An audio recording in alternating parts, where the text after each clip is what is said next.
Mal, and we'll see Yeah. as people come in. Okay, so welcome to the second online event from the Spanish-Irish Business Network in 2021. We're very happy to have this event and to continue with this format, as well as people from Spain who've registered. I know there's a lot of people registered from Ireland, also from Portugal, Belgium, Sweden, and the person from furthest away is in Turkey. So hello, Basri, if you have connected yet. But we are the Spanish-Irish Business Network, so I'd like to ask the Irish ambassador to Spain, Ms. Sheila Maguire, to just say a few words to welcome everyone. Can we? Yes, can you hear me, Mal? Yes, perfectly, Sheila. Good to see you. I saw Mal sitting there and I thought, but I only ever see Mal quoting Finnegan's Wake, and here he is. Here he is in his Cinnabon. Maybe it's something similar going on there. But just to say good afternoon to everybody. Thank you to the Cinnabon for inviting me along. Johnny, I'm really looking forward to this presentation. I think the topic, Internet's privacy crisis and collapse of legitimate media, always relevant. Listening to the news today about Facebook in Australia, I was thinking Cinnabon got their timing really right with this. But I just think a really key issue for governance, for rights, is so much more important in the last year when we think of all those stats we read about how Apple is now valued at more than than Germany's top 30 countries combined, that digitization has grown at the pace it has, and what that means for us as citizens, what it means for our data, and Ireland's role in that. Europe's role obviously is of the various big players. Europe is talking the talk of privacy and safety.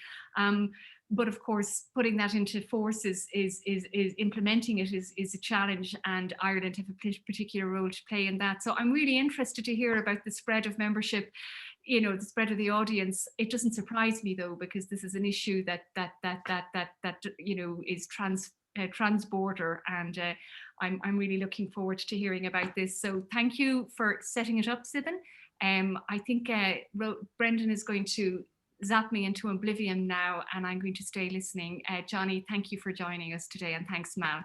Bye all. Okay. And thank you, Sheila. So just to give a little bit of background here, because Dr. Johnny Ryan is part of the team at the Irish Council for Civil Liberties, the ICCL. That's Ireland's leading human rights organisation, was founded in 1976. One of the founders was Mary Robinson, who later went on to become President of Ireland and then United Nations High Commissioner for Human Rights. Another early member was Mary McAleese, who also went on to become a President of Ireland. And one of the key instigators was a young South African lecturer in Trinity College, Dublin, called Kader Asmal, who went on to become a minister in Nelson Mandela's post-apartheid government in South Africa, and helped to draft parts of the South African constitution on his kitchen table in Dublin, where I've been told parts of the ICCL's original constitution were also drafted. Now, I won't go into all the history of ICCL. www.iccl.ie explains it. But at the moment, ICCL's focus is on about 4 core issues: police and justice reform, equality and inclusion, protests, freedom of expression in civil society, and digital and data. This evening, we're here to talk about digital and data. That's why we're really delighted to have Dr. Johnny Ryan with us, who's a senior fellow for the ICCL and a senior fellow at the Open Markets Institute. He's focused on surveillance, data rights, competition, antitrust, and privacy. He was formerly Chief Policy and Industrial Relations Officer at Brave, the private web browser, and ran Brave's campaign for Gdpr enforcement, liaising with government and industry colleagues globally. His commentary and regulatory interventions have appeared in media such as the New York Times, the Economist, Wired, Le Monde, the front page of the Financial Times. He's also testified to both the United States Senate and the European Commission. Prior to these roles, he's also had a lot of work done a lot of work in ad tech, media and policy. He was also Chief Innovations Officer of the Irish Times and a senior researcher at the Institute of International and European Affairs. I've done enough talking, I think, so I'd like to invite Dr. Ryan to talk to us on his topic, which is the internet's privacy crisis and the collapse of legitimate media. Now, just to say to you, there's a question and answer box, usually on the bottom right in Zoom. So if you click on that and you want to ask a question, put it in there, and Brendan will collate these then as the event goes on, and we can deal with them after Johnny's presentation. So I'll hand it over to Johnny. Mal, thank you. After that wonderful intro, I am fascinated to hear what I'm going to say. Who is this God? Lies, all of them lies. Can you see my screen? Yes. Yeah. Great. Okay, so Mal, thank you. And thank you also to Ambassador Maguire. I love that idea of sweet Zoom oblivion that she has departed off to. That's probably how most of us feel most days. Okay, so the title is a long one, and I have made the mistake that occasionally I do, where I have turned up with far too many slides for the amount of time. And that means I'm going to try and fly through everything. So let me structure it and say there are 3 problems we're going to look at. 3 problems. First, we're going to look at the big data breach that leaks all of the private things that we do online whenever we use an app or a website, pretty much all of the time, and what that does to the media, to legitimate media. The second thing we're going to look at is the competition crisis. So we've had a privacy crisis, competition crisis. And the third thing I'm afraid we're going to have to deal with is that we have no enforcement. So we're going to move through 3 big things. Let me start off with a bang and scare you all. When you visit even something as sensitive as this on a made-up website, postpartum depression articles on this made-up website, every time you load a page, whatever it is, almost every time, the ad slots on the page make a request. Does anyone want to show this person an ad? And to make that request, they need to tell companies what this person is about, so that those companies can decide whether they want to show that person an ad. Now, I'm going to show you this process a few times, but roughly this is what it looks like. It's a broadcast. So you visit the Daily Bugle, you read some article. As the article is loading, the Daily Bugle will tell 1 or more auction houses, these are known as ad exchanges in the industry, that you are present using this particular type of device, reading this particular type of thing, and you're this particular type of person. Each of those auction houses then puts out what's called a bid request to solicit potential bids from companies representing advertisers, so that any of those advertisers have an opportunity to bid on your attention. Now, in theory, in the short term, one of these companies, it's called a demand side platform, but you do not need to know that. One of these companies will make the right bid, and the right ad will be shown at the right time to the right person. Here's the problem. We've no idea what happens to these data once they leave. We've no idea at all. And I'll give you an example of one of these demand side platforms. Back in 2017, the French privacy enforcer, the CNIL, went in, I think in April 2017, into a tiny company called Vectory. No one in the industry had ever heard of Vectory. They really were tiny. Actually, that number is wrong. They had 3.2 million turnover in 2017. Tiny. One of thousands of companies. When CNIL went into this company, they found that these guys, just by sitting in on those auctions, had hoovered up 67.7 million people's data. Huge data breach. Now, if you visit that website today, in fact, I think right now you'd find the same thing. This is the claim on the website. It's clearly nonsense. But as you scroll down, you'll see that they make some privacy claims. They say, look, we only store 30% of what we get, and we dump everything after a year, which begs a question, you doing a back of the envelope calculation. This data breach I'm talking about, was it actually 250 million people's data, or was it just 68 million people's data? I do not know the answer. I say it just to give you a hint of the scale of the data breach that I'm about to show you. So let me show it to you 2 more times. Mal wakes up in the morning, he opens an app, or he visits a website. The website loads and there's at least 1 empty ad slot. Let's imagine there's 1. The website calls some tech company or other, it's a supply side platform, SSP, and says, please fill this ad space with some money. The SSP contacts 2 auction houses known as ad exchanges and says, please fill that ad space with some money. And each of these ad exchanges then sends that bid request on to tens or hundreds of other companies, one of which may decide they want to show Mal an ad. Now I'll show it to you a final time. I've gone through this now 4 times, and now we're going to go through it a little bit slower so that you see exactly what happens when you load a website. Here we go. We're going to do something a little bit courageous and visit a web page. Ad server loads, goes to the SSP, and now we've got 1 ad exchange about to load. This broadcasts out Mal's intimate secrets and where he is in the world to tens or hundreds of companies, and one of them decides they want an Irish guy who's interested in business in Spain, and they make the winning bid. Often there's an opportunity for what's called a sync, so that these companies can learn new stuff about Mal from what he's reading about right now. Now, that's a lot of arrows. The question is, what's in the arrows? What is being leaked out about us? We don't need to investigate this in too much detail because the industry tells us. There are 2 publicly available documents that tell us what these websites and apps tell thousands of companies about us every time we go online. Both are very, very similar. There's Google's system and there's the IAB's. The IAB is the tracking industry's standard body and lobby group.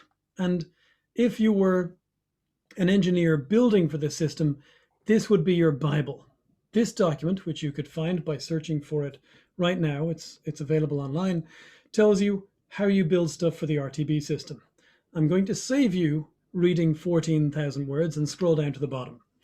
When we go down to the very bottom of this document, or nearly, we get a whole lot of gobbledygook, but this is what a bid request looks like. Now, this is actually an example with dummy values, but the example is also very brief. So it's called a abbreviated bid request example. But I'll go through what we're seeing here.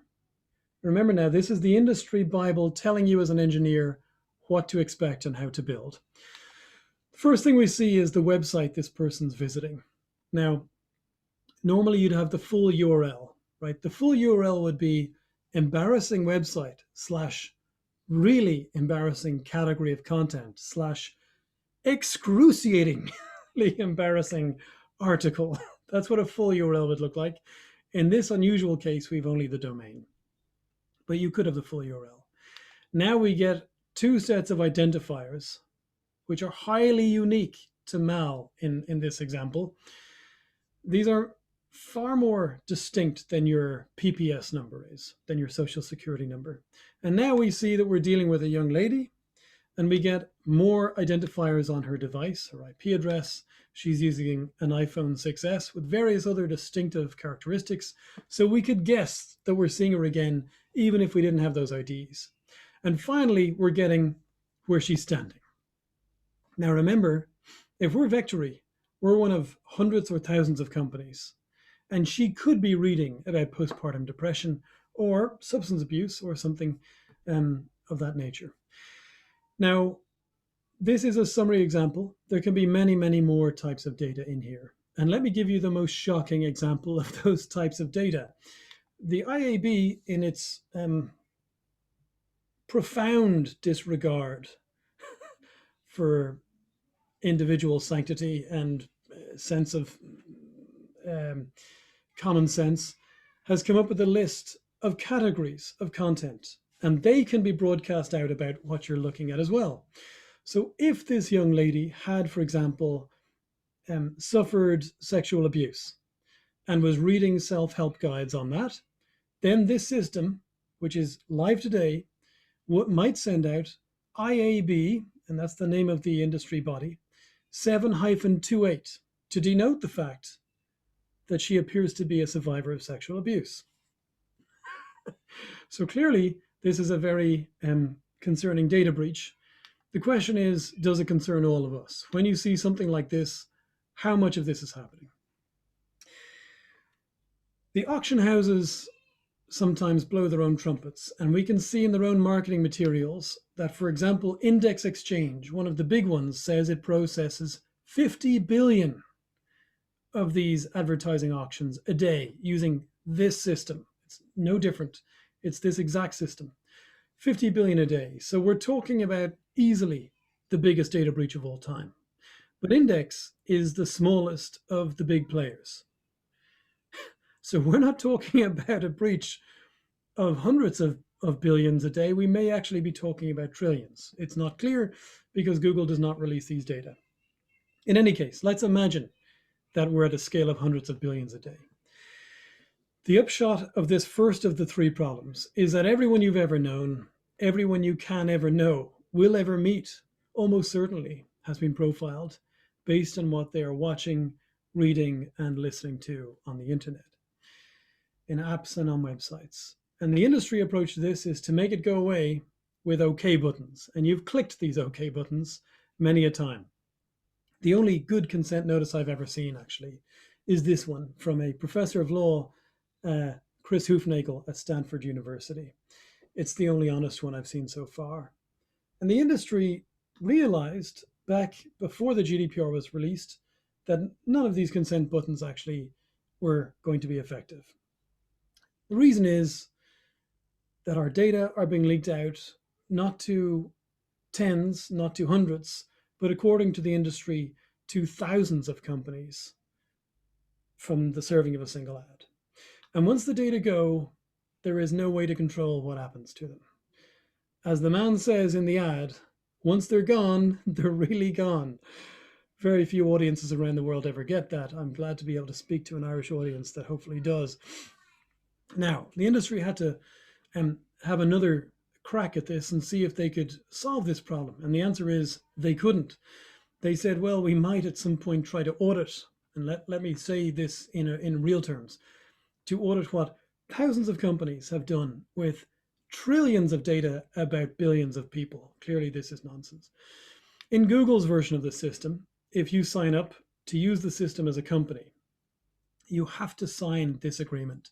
They say you can't use RTB data or call-out data for your own reasons. And you as the buyer, if you intend to break our rules, you must tell us at your earliest convenience. So this is what happens when self-regulation walks into a nightclub and meets some other self-regulation and has an inbred child. This is not how to control the most intimate secrets we have. Now, here is why this is an enormous problem for legitimate media. If Mal visits, or let's say John visits the Daily Bugle, which has been around for 156 years. It is important for the life of the nation. Democracy is aided by its existence. John reads business articles in the Daily Bugle, and then John reads reviews of expensive electrical cars. And the Daily Bugle sends out that bid request in this real-time bidding advertising system that I've shown you. All of the companies, the thousands or hundreds that receive information about John now see, wow, expensive person. He reads the Daily Bugle. Straight away, this is an indication of a kind of a high net worth kind of person. And they seem to want to buy an expensive car. Now, this is the most valuable person on the internet, called an auto intender. Everyone wants auto intenders because they want to sell ads to Hyundai, Audi, Mercedes-Benz, and so on. In the short term, the Daily Bugle gets a payoff. An ad is shown using this system. But later on in the day, let's imagine John visits Bikini Babes or DestroyedTrust.com or some crappy website on the bottom of the web. DestroyedTrust.com puts out its bid request. And all of these companies in the middle who are representing advertisers, they now see that they can get the Daily Bugle's reader who wants to buy an expensive car for pennies on the pound. Pennies in the pound. So the Daily Bugle is no longer able to charge for its own audience, and it has created a business model for the bottom of the web by commodifying its audience. So it's a crazy situation where legitimate publishers whose only asset aside from brand and staff are allowing their unique audience to be traded by the bottom of the web and giving conspiracy theorists, in some cases, a business model that they otherwise would not have.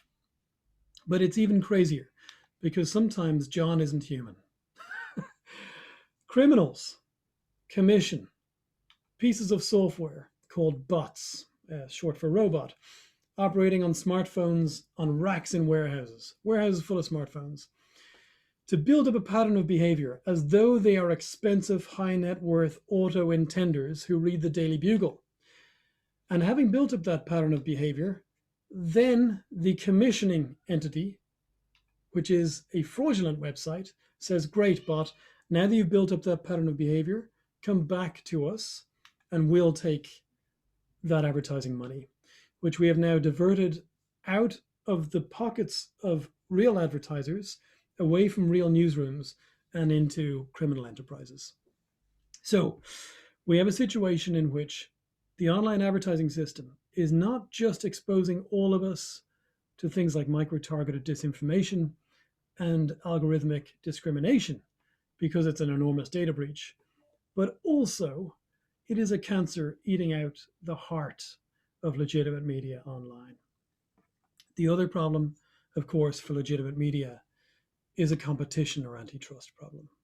And now I get into section 2, which will be briefer, so that I have time for section 3, which will be very brief but painful. Antitrust. Nobody gets it. Nobody gets it at all. But up until very recently, people thought that the European Commission got it. They thought the European Commission got it because it was introducing fines on Google, for example, that looked very big. But let's have perspective. They don't get it. They can't get it. Well, maybe they can, but they certainly do not. The fines are immaterial. And I think the reason they don't get it is that sometimes when you're dealing with something new, you need to understand it at its very simplest to do something about it. And I want to take you on a tangent to 1665 to get into this idea of really understanding something. His book is called Micrographia, and it was written by Robert Hooke. And Hooke, as you probably recall, is a major figure in the scientific moment in the United Kingdom, one of the founding figures in the Royal Society. Among Hooke's many, many great skills was that he ground his own beautiful lenses and built these incredible microscopes. And in Micrographia, back in 1665, it's Hooke who shows humans for the first time something that in theory they could have seen since they walked on land, and that is the head of a fly and its many eyes. But it's also Hooke in the same book who first shows us what he calls honeycombs, or small boxes or bladders of air, or caverns, bubbles, or cells. This is the first picture ever of a cell. It's Hooke in 1665 who gives us that foundational element for biology and medicine. If you don't have the cell, you don't have modern biology. Just like if you don't have atoms, you don't have modern physics. We need to find the atomic unit of data processing if we're going to solve this media and market problem.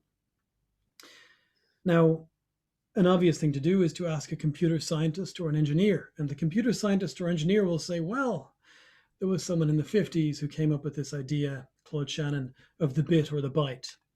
Irrelevant. We're not interested in the bit. We're interested in, and that is a unit of information.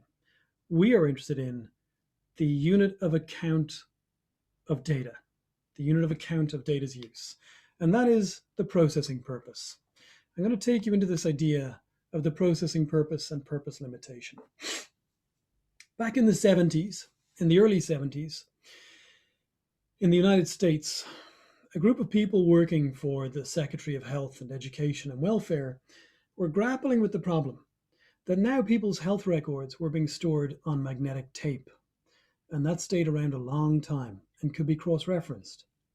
In addition, their social security numbers were being appended to things like credit rating records.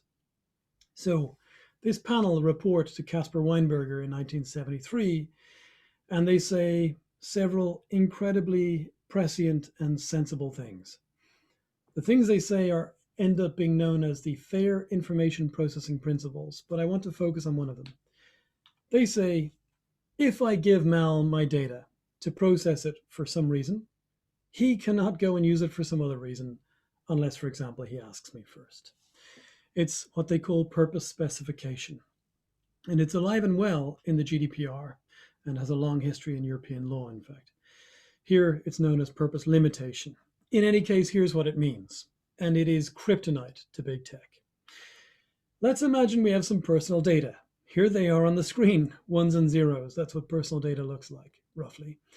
We should be wrapping that in razor wire and passing an electrical current through it, keeping it distinct and only used for the purpose for which we collected it. Now, we can know what scope a purpose is, how big a purpose is, by what a person can foresee we will do with the data, what they could reasonably expect, pretty much. Based on that, you can imagine having a periodic table of different processing purposes, just like the cell, just like the atom. They are not all the same size. But if we took a look at Amazon or Twitter or Facebook or any of these companies, Google, through Robert Hooke's microscope, this is what we should see. That's what it should look like. But what we actually see is the following. Let's imagine that Mal and Johnny set up a company and we get people's credit card data, that's what we have on the screen, in order to send them something and charge them for it. But Mal, being the rapacious capitalist monster that he is, has all of these other processing purposes that he wants to use those credit card data for also. So Mal operates a kind of a Berlin airlift, and he drops these data into all of these other processing purposes. Now, if we had shareholders, they'd be very glad of this because it would make us a very dynamic company. This is what makes the digital giants successful, one of the things. And you could think of this as a kind of an internal data big bang. But it's incredibly vulnerable. Having built up a system based on this idea, it's incredibly vulnerable to any enforcement of purpose limitation, our old friend from 1973. It wouldn't actually be like a universe heat death. It would be like a reverse of the Big Bang. The whole thing would just collapse. So the problem for these companies, and the promise for legitimate media, is that these companies have many purposes, but very few lawful data. Now, all of that's very abstract. I'm going to make it much more concrete now. The problem is that big tech cascades from market to market, from area to area, carrying its advantages from one into the next one. So Mal and Johnny, in this hypothetical game, have set up a new company. We deliver pizzas by drone across the European Union. And people love this. And so on the merits of Mal Johnny Pizza delivery service, we end up being very, very successful. We have 300 million customers in the EEA. Now, Mal, because again, he is a monster, Mal decides we're going to take all of the data from market one and we're going to drop it into the new area we're in. And the new area is ride sharing or taxis. Uber, Halo, Just Now, all of those companies. We're going to destroy them because we're going to take all the data we have in market one, drop it into market two. And because that works so well, we're going to keep doing it. Now, this problem of subsidiaries within a conglomerate sharing data has been addressed by the German Competition Authority, the Bundeskartellamt. But they haven't really cracked the problem, because what the Bundeskartellamt never thought of or never looked at, as far as I'm aware, is that inside each subsidiary, we're also cross-using data between purposes. And I'm going to show you how that works. The market actually looks like this. But here's how this works in practice. When you sign up to use a Google account, the last thing you want after scrolling through a whole lot of stuff, scroll, the last thing you're going to do is click this thing that I've highlighted here, more options. Last thing you're going to do, unless you're a masochist. And more options, by the way, is one hell of a euphemism. But let's imagine you are a masochist. Be a masochist with me and click more options. 3 things to note in this paragraph, and they define the future of our media, the future of our digital services, maybe the future of business everywhere. First, Google says, we are going to take everything that we can collect on you from every single Google thing that you use, everything, right? All Google sites, all Google apps, we're going to take it all. Forget about purpose limitation. Second thing it says, we're also going to take every bit of data we can get from anything you use that aren't Google things, but that happen to have Google components. Now remember, Google is connected because it provides the infrastructure to nearly every website and app. To take a really boring example, nearly every website and app uses Google fonts. They're everywhere, right? So this second sentence has a lot of meaning. The third thing they say here is, we are going to combine all of this in a big old bath with a big wooden spoon. We're going to churn it up into a big pile of indistinguishable data, and we're going to operate an internal data free-for-all.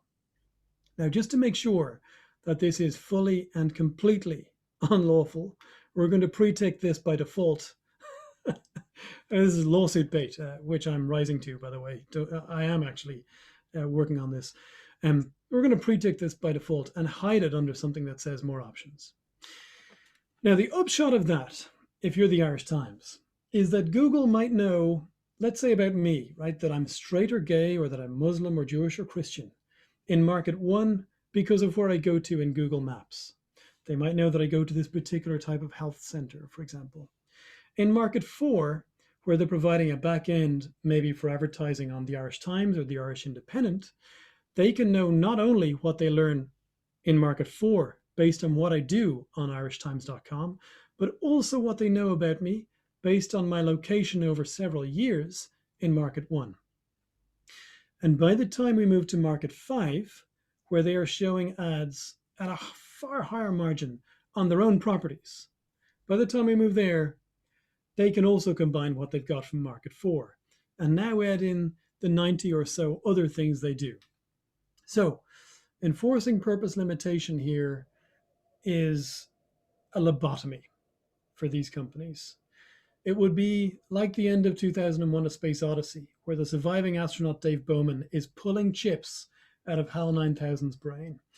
And this is why purpose limitation is big tech kryptonite. Now, in a moment, I'll talk about why we have not yet seen it used. I'm going to skip through. Oops, I'm going to skip through. Actually, no, I'm not going to skip. I'm going to keep going. So I've described in section 1 the external free-for-all in the ad market. Thousands of companies receiving data about us.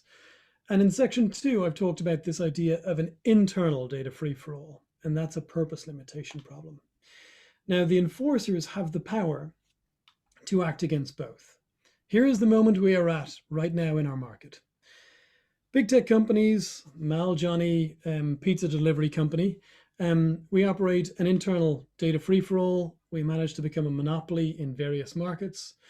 And if there is enforcement against the external data free-for-all, there's even an opportunity for us to say, hey, every advertiser in the world, every publisher in the world, come to us, one single company, and we will do all of the processing internally. There will be no data breach. We'll envelop the entire market. This, of course, can be avoided if there's also enforcement against the internal data free-for-all. I realize this slide is a little bit inside baseball. So let me move quickly ahead to section 3, and I'll be maybe 2-3 minutes over time. Why has none of this stuff happened? Why do we still have an enormous data breach every time any of us wake up in the morning and use an app or a website? Why is that stuff leaking out to thousands of companies? Why have we got a market failure? I mean, it's widely acknowledged that we do. The market is not working properly, and we have a duopoly. The answer is that we have a collective fantasy called the GDPR. It could solve these problems, but it doesn't. It's very hard for something to achieve its purpose if, in fact, it is not real. Now, I've evidence of why it is not real. It's real on paper. But a year ago, I produced a study with a colleague back when I was working at Brave, and the browser, and we spoke to every single enforcer in Europe, every single one of them. Some member states have, Germany has 19, I think, more than one for each lander. We spoke to each agency, and we said, how many people do you have working in your enforcers? The answer is there are 3,500 people working in all of these agencies. But then we said, how many people do you have who are tech specialist investigators? And by that we mean, even if you've been seconded from the Department of Fisheries and have no prior competence in technology, but have been working focused on tech issues, how many of those people are there? And the answer is 305. Across the entire European Economic Area, 305 people facing against big tech, facing against any tech. So we have an incredibly thin red line. And if you look at the balance of where the caseload is for the big companies, whoops, I've just given a bit of plot away there.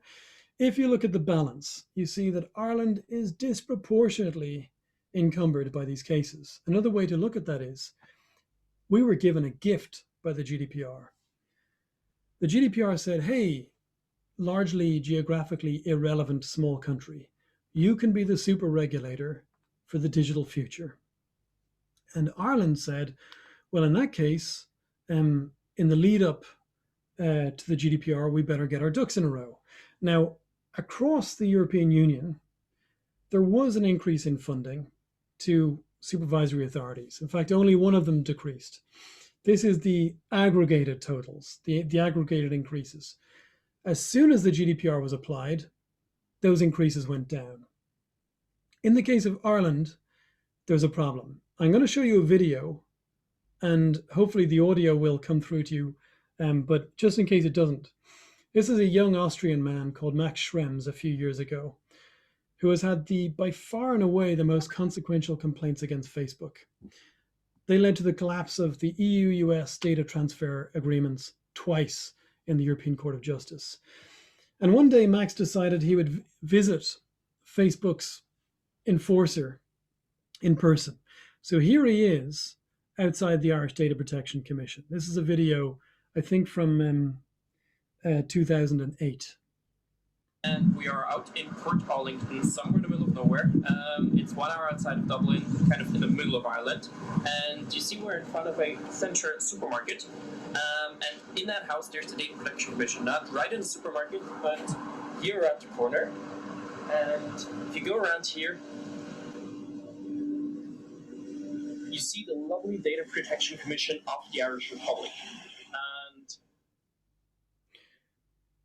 That's not a good look. Now, after that video and after some other things happened, finally the Irish Data Protection Commission did get a new building near government buildings. And you might think, well, if they are the lead authority, as they are in the entire European area for Google and for Facebook, it's only right that they get at least this span of buildings. But actually, just to correct your expectations, this is the building that they got, and it's not a particularly nice one inside. They still have that old building, and I went on Google Street View to take a look at it. Spar has taken over from Centra, the wheelie bins are still there, and the paint job, and this is from just a few weeks ago, has got quite a lot worse. Now, Ireland has a history with regulation, that every now and again there's a problem, and we do something about it. You'll remember we had a funny moment where the central bank wasn't quite doing its job, and we built this thing. We can build these things. We just, in the case of the DPC, have chosen not to. Everything I've been hearing is suggesting that there is some blockage within the system on building a fit-for-purpose data protection commission. And what we're starting to see is that other member states are sidestepping Dublin, and that will make it a far less attractive place to decide issues of utmost importance for the digital market in the future. Now, let me recap with just 3 points. There's been a lot of talk from me, so let's get questions. But first, to help you frame those questions, 3 things. First, there is a vast data breach at the heart of the online advertising industry that is killing publishers, even though in many cases they do not know it. Second, there is an enormous market problem with big tech. We are still waiting for enforcers to use the powers that they have to fix that. I'm optimistic that they will do so, but we have to wait and see. And finally, those powers to fix both of these 2 critical problems are alive and well in the GDPR. The problem is that the primary enforcer for Facebook and Google is not really yet able to do its job for various reasons. Now, Mal, let's have some questions. Okay, am I back on, Brendan? Yeah, go ahead. Okay, so sorry, I just want to thank Johnny for that. I know there's an awful lot there, but I think the repetition of that whole bidding process in advertising helped explain it. I mean, just to say before we go on to questions, I think as a lot of our members here who are in Spain know, the post has been very delayed between Ireland and Spain. I'm still getting Christmas cards a couple of weeks ago. I was also getting old Irish Timeses. And there was an interview with Mark Thompson in one around Christmas. Now, Mark Thompson was CEO of Channel 4, then Director General of the BBC, and then President and CEO of the New York Times. His mother was also from Donegal, so the Irish Times repeated 3 times in the article. But the New York Times is always held up as being this example of a media organization that is excelling in the digital world. Their number of digital-only subs is about 6 million. They've done really well out of it. And they also sell 1 million print copies on a Sunday. And they were asking about this, and he said, "Yes, we're still very successful in both forms, in print and in digital. But the thing is, we're relying on hundreds of local newspapers to let us print on their printing press and piggyback on their delivery mechanisms to get those paper copies to our subscribers around the USA. And those, just as Johnny is saying, those lower ones lower down are being massacred by what's going on here. They've lost their advertising revenue. So even the big ones, like New York Times, are going to get hit by what Johnny is showing us." And he also said, you know, if people think of a big media organization, they think of something like News Corporation, Rupert Murdoch's company, but that's tiny compared to these sorts of these hyperscale large tech giants that move from market to market. But I suppose I'm conscious of time. I think we have a few questions, Brendan. Yeah, I think there's a couple of questions there from Joe asking, can you get a breakfast roll from the Centra? I think unfortunately not. I was going to, before I go into a couple of the questions that have come up, one of the points that I wanted to bring up with you, Johnny, was actually about this point of the media being... Joe's on a roll, isn't he? He's on a breakfast roll. Sorry, just interrupt. His last one is, how much do you think Nick Clegg is getting paid at Facebook? I don't know, Joe. Same as you. But one of the questions I had was actually related to the fact that you just mentioned was the publishers. And you said some of them are unaware that they're actually being attacked in this way. How can they fight back? Have you seen the fight back happening? Is there a way for them to actually legitimately stop this theft happening? There's a cojones problem. Publishers have a vast cojones deficit. I remember working in one publishing company, and the problem was everything digital had been bad news. So, you know, they were very defensive. They weren't in a position to make any strategic decisions. It was just about survival. They were in a terrible psychological position to do bold or brave things. And they didn't have capital to do bold or brave things either. It was all about defending as much as possible.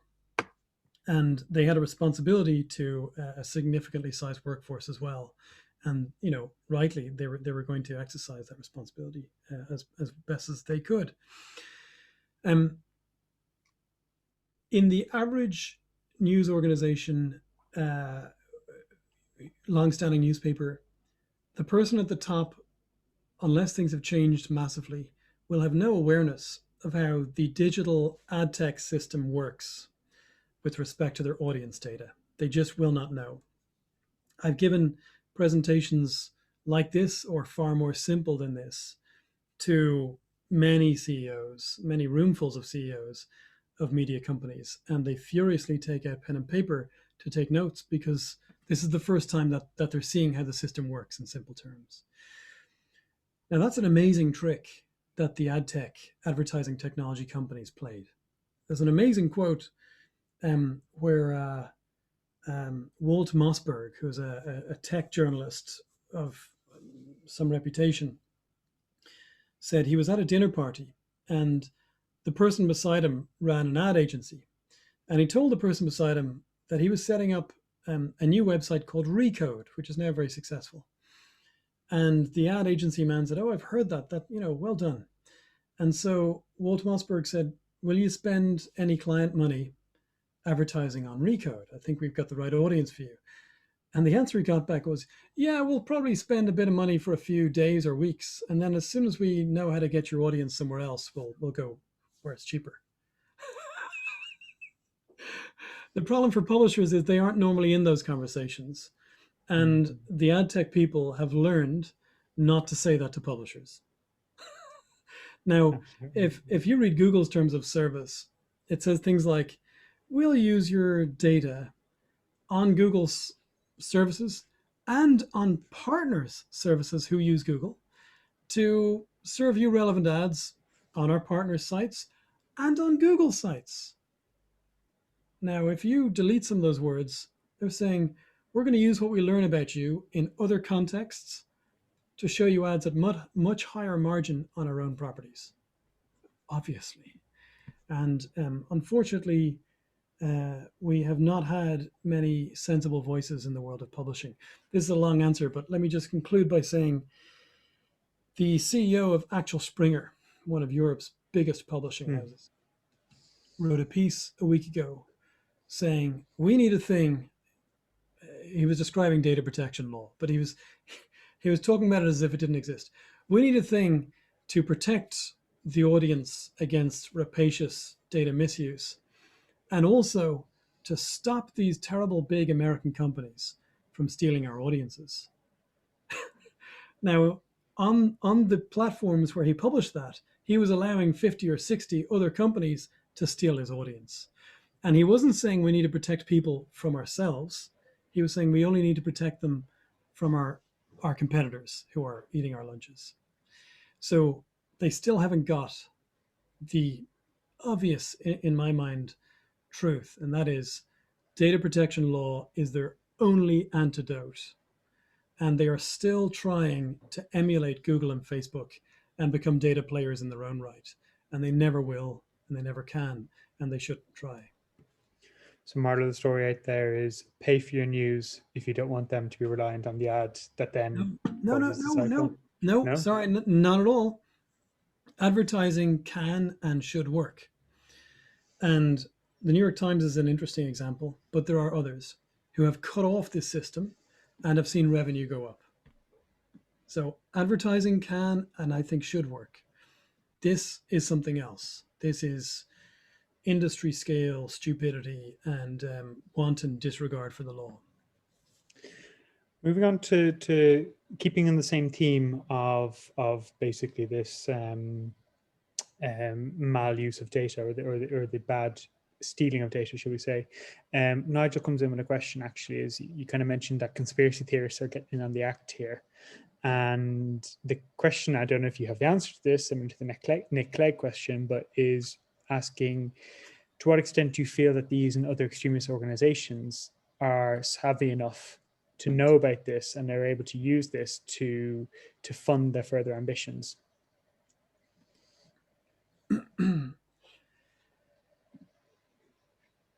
A lot of these new websites where you get some of this crazy stuff, is crazy material, they are now having a problem where activist researchers go to advertisers and say, "Hey, did you realize that you were funding this material?" And the advertiser thinks, "Oh, I did not realize that," and pulls the funding. In some cases, the advertiser doesn't care, but then there's a consumer backlash with enough agitation. So definitely the purveyors of of material on the bottom of the web are more than savvy enough There's plenty of savvy on how to extract real money from daft people. The savviness is lacking on the part of the advertisers. They are just throwing their money out there through ad tech systems, and the ad tech companies are pushing it wherever they can get what they call audience. Now remember, audience includes billions of bots. Let me just make a tangent here about bot fraud. Advertisers were promised something close to science when the internet became a commercial platform. There was a time when advertising was an art, and the old phrase from a guy called John Wanamaker is, I know 50% of my advertising budget's working, but I do not know which 50% that is. Okay, that may have been true in the days of Mad Men. However, along comes Facebook, Google, and a whole lot of other companies with charts. Now, people who have studied humanities and the arts, they cannot help it, and I'm one of them. They suffer acute physics envy, and they turn into cretins when they see a chart. They assume they've lost the argument, right? Turns out that the charts are nonsense. Every half year, every 6 months, Facebook dumps billions of bot accounts. Even Facebook, with its real name policy and knowing everything it does about people and friends you may know, doesn't know how many people, how many human beings on its system are actually human. Right? The scale of bot fraud has been estimated. The estimates are all over the place, but I'm going to give you two for an example of the scale. Last year in the United States, the Association of National Advertisers said that the cost of bot fraud to advertisers in 2020, I think it was 2020, it might have been 2019, was $5.6 billion. Now that's a big figure. About 2 months afterwards, Juniper Research said the global figure, and remember the US is half the global market, the global figure is $42 billion. Now, those two figures vary so wildly. All they tell you is that they're probably both wrong, and maybe reality is somewhere between or above or below, who knows. But if digital is producing billions of dollars of ad fraud, then the promise that you'll no longer be at the mercy of an art, right? That you can forget about Mad Men, you'll now know which 50% of your budget's working. That promise was a lie. That's not real. And advertisers are exactly where they were before, perhaps. There's a great guy who ran 2 ad agencies called Bob Hoffman. Online, he has a great blog called the Ad Contrarian. And he has a simple test. I'll shut up after this. He has a simple test. Next time you can't sleep, go down to your fridge freezer, open it. Count the number of brands that exist or that you bought because of digital advertising. And the answer, he assures us, and he's correct, is 0. Now this system may have some benefits, right? It might work for some people. I'm looking forward to meeting them. But the negative externalities, think of climate change, the negatives that come out of this system are acute. A massive systematic data breach, which means that the next time you apply for a job, the algorithm that decides whether to shortlist you may have been informed by your behavior on the internet a year ago, and you can't even remember that behavior. This is not a good place to be. I think there's something there as well, and I'm pulling this out of memory, but I saw a lot of the fast-moving consumer goods brands within the US pulled their funding from the social media platforms in the last year and a half or the year due to various reasons. I think Black Lives Matter was the first one. And I think I saw a report saying it had negligible impact on their sales. And it was, as you say, within the fridge.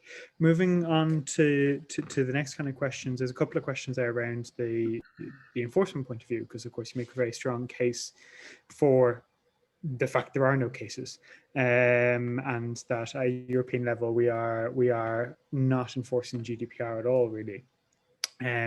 So there's kind of 2 questions related there. One is what's happening at an EU level, from Elizabeth, and she's saying, what's happening in terms of advocacy at the EU level and who's listening.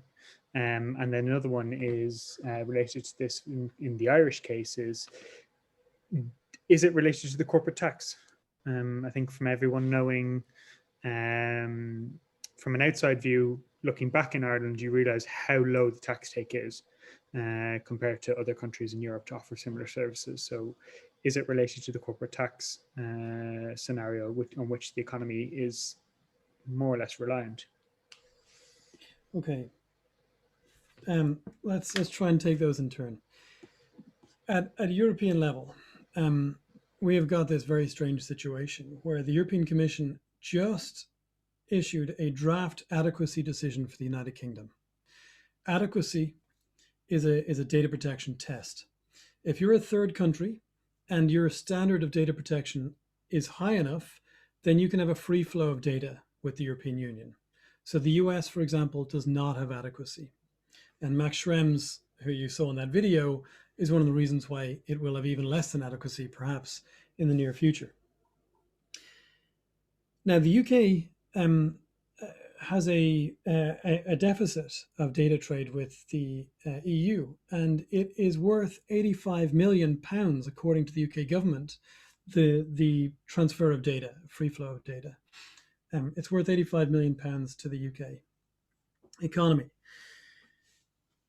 It's one thing for our own enforcers to not really be set up to do their jobs and to not do their jobs for whatever reason. It's quite another for the Commission to say to now a third country, we will accept your do-nothing enforcement.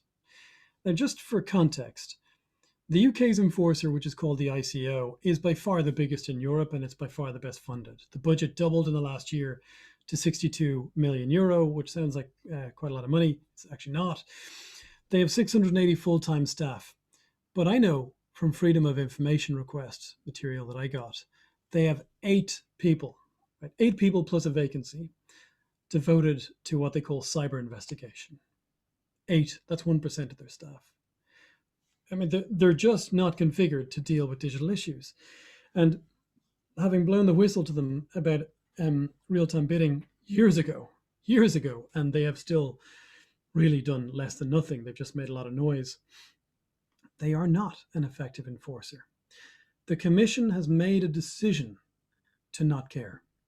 Now, hopefully, there's a massive political benefit to doing so that I'm not aware of. But this is a signal. The Commission has not done 2 things.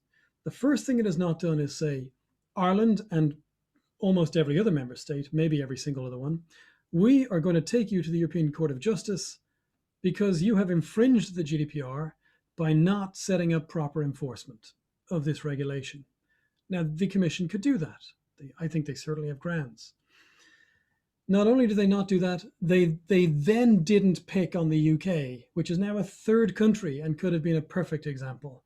And they could have forced something on the UK government here. So I don't think that the Commission is serious about data protection. Now, look, people who care about data protection care about data protection. But let's recognize what the GDPR is. There once was a time when Europe really mattered. Really mattered. It was the only game in town for a period of time. I'm speaking in very abstract global world history here. Europe has very few jewels left in her crown. And one of them is that it thinks of itself, and others think of it too, as a regulatory superpower. That is one of the ways it exerts influence, soft power. If the GDPR loses credibility, Europe loses. Forget about data protection. Europe loses. It loses some of Europe everywhere else. Now, more than 51% of global GDP is currently in markets that either have a GDPR clone or have one on the way. So it worked. People believed, except we didn't. If that continues, it says things about Europe that I'm surprised we're saying. Separate to data protection. If it continues, we are also facing a dystopian hellscape, Big Brother style mess in the next 10, 20 years. But that's a data protection and privacy issue. In addition to that, there's an issue about whether Europe actually believes in Europe. And that is on the head of the European Commission. They are not doing what they ought to be doing. Now, it's not just the Commission. The member states also are not doing what they ought to be doing. There's a reason why the Data Protection Commission is where it is and is in the building where it is. There's a reason why they still, as far as I know, haven't got approval from the Office of Public Works and from the Department of Public Expenditure and Reform for one building where they can all be together. And there's a reason why they're still using Lotus Notes, which I exposed in the Financial Times a few weeks ago. Right? The people facing Google and Facebook are using Lotus Notes. And for any of you who don't know what Lotus Notes is, there's a reason. It's an antediluvian IT product that IBM used to sell and no longer does. Most of the civil service still uses it. So what I'm saying is, who's listening? Very few. And we've got to a point, and I think we at the ICCL have acknowledged this, where to make this thing real is going to take litigation. And that's what we're doing. We're going to litigate, not just in Ireland, but in several jurisdictions. Thanks for that, Johnny. I know we're a bit over time, but if you permit me just maybe to steal a few more minutes from everyone's afternoon and your own as well, Johnny. There's a question there. Well, one is kind of, is it all this negative? You know, everyone looks at GDPR as this solution that is in the field. And another one related to Brave. So how does Brave help in this in this scheme? How does Brave, which was the privacy forward browser that you were involved with previously? Oh, and I never answered question 2, which was tax. Yes. Is there a hidden project to neutralize data protection law because it might make Ireland a hostile environment otherwise? Look, here's the economic pitfall we face. I'm going to answer none of your questions. And I'm certainly not representing Brave anymore. I like the company and I use the browser, but I'm not here to sell it. The European Commission on the 15th of December proposed a Digital Markets Act and a Digital Services Act, 2 major legislative proposals. I think it's the Digital Markets Act, I think it's that one, says we are going to propose a super regulator which shall be selected based on where the companies have their headquarters.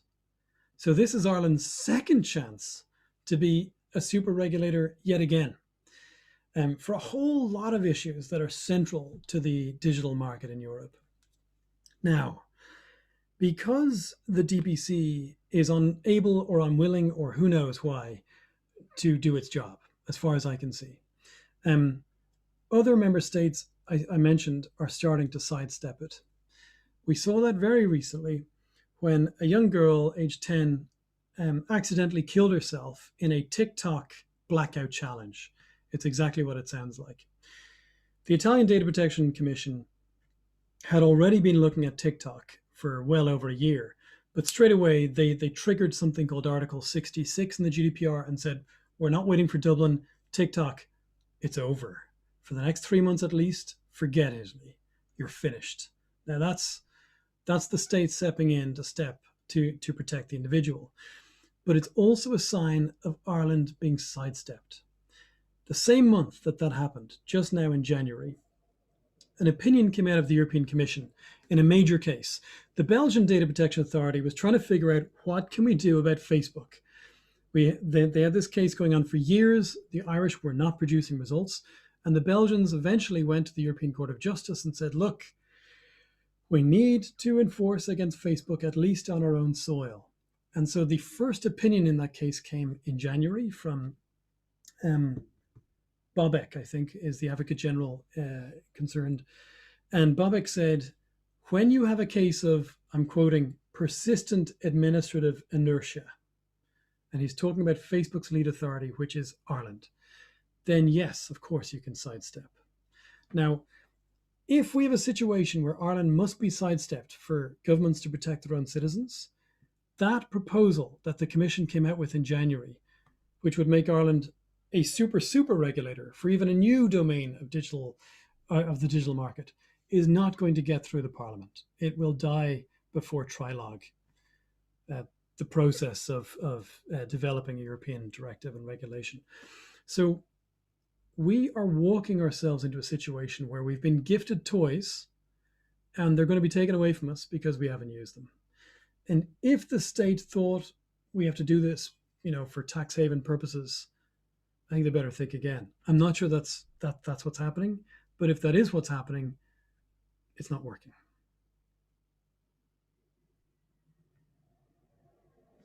Fantastic, Johnny. Well, thank you so much for giving the time today. I'll pass it back over to Mal just to Thank you. to round off. I think the questions today, I think you've given food for thought is probably the best way to put it. And people will probably be taken away going, I'm not sure about looking at certain sites anymore. Never use the internet. That's the answer.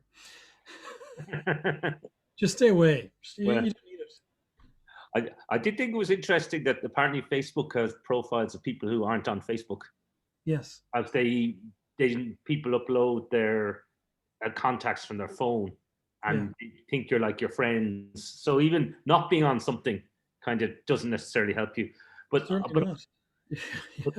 it's amazing. But I see Elizabeth, who's our president, has just joined. I don't know if you'd like to just say something, Elizabeth. You're on mute at the moment. Right. Hello, Johnny. Hi. It's been fascinating. My goodness. And the word dystopia was the word that was top of mind for pretty well all the presentation. So I'm glad you used it yourself towards the end. I'm just going to say a very few thank yous. Just first of all to our ambassador, Sheila Maguire, for kindly opening the event, and thanks for your ongoing support to the SIBN.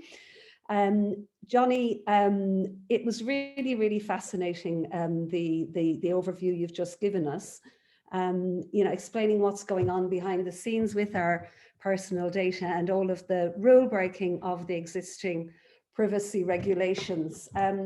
It's true that in Europe, we used to pride ourselves on having some of the best privacy laws in the world, and we sort of used to pat ourselves on the back for that, especially in comparison with some of the other global jurisdictions that scarcely pay any respect at all to privacy.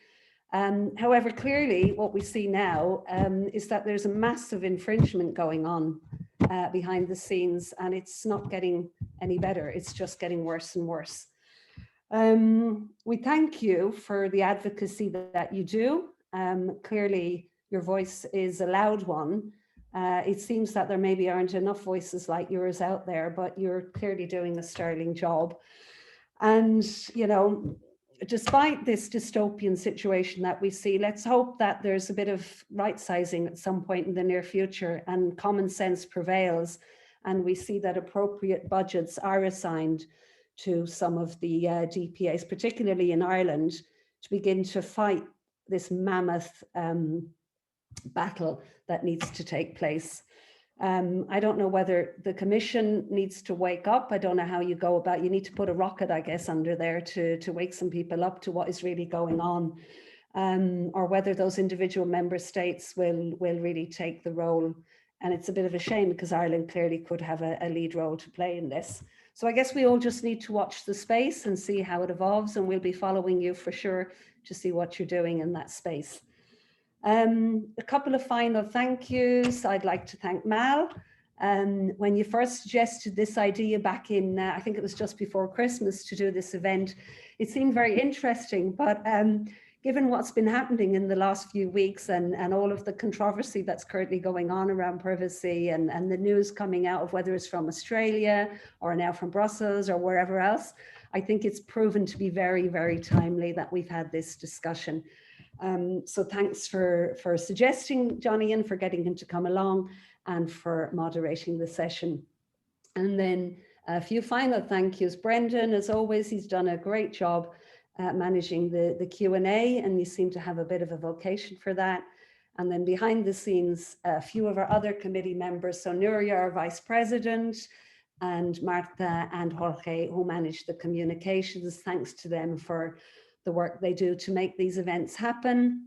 And finally, to the audience we've got here today, I'm sure everybody enjoyed it as much as I certainly did. And there are quite a number of our members who couldn't be with us live on the event, but they're very eager to receive the recording afterwards. And I'm sure they'll be just as fascinated as we all have been with your update on this topic. So thanks very much.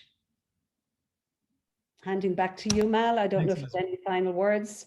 I think that probably, yeah, we've run over on time, so I think that's probably it, unless there's anything concluding you'd like to say. Thank you for so much insight and something that was so well explained. It is messy and quite techy, but at the same time, it's a bit awe-inspiring how bad the situation is. And also thank you for calling me a rapacious capitalist monster. That's the first time that one's ever been leveled at me. An RCM, if ever there was one. Thank you, Mel. Thank you, Elizabeth. Thank you so much. Okay. Bye-bye, everyone. Bye. We can close it, I think. Yep.